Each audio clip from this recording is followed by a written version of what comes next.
আর এমনিতেও আমার মনে হয় না কোনো মেয়ের প্রতি ওর আকর্ষণ আছে বলে। কেন, ও কি তোকে বাই এনি চান্স রিজেক্ট করছিল নাকি? এই একদম উল্টাপাল্টা কথা বলবি না। নাতাশাকে রিজেক্ট করবে এমন কোনো ছেলে ভার্সিটিতে আছে নাকি? হ্যাঁ, আচ্ছা, বাট ওর যদি কোনো মেয়েদের প্রতি অ্যাট্রাকশন নাও থাকে, আমার প্রতি ঠিকই আসবে, আর সেটা আমি দেখতেছি। এক্সকিউজ মি, হ্যালো, জি আমি। আমার কলমটা পড়ে গিয়েছে, তো কি হয়েছে? তো উঠিয়ে দিন। আমি কলম উঠাবো?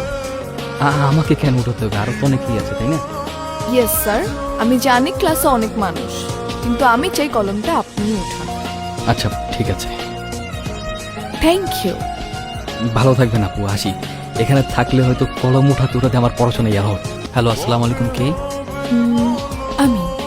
আমি তা তো জানি, কিন্তু কি আপনি? আপনি আপনার পছন্দের মতো আমাকে একটা নাম দিয়ে দিন না। আশ্চর্য, আমি তো আপনাকে চিনি না, নাম কি করে দিব? চেনেন না চিনে যাবেন, কথা বলতে থাকেন, আস্তে আস্তে এমনিই চিনে যাবেন।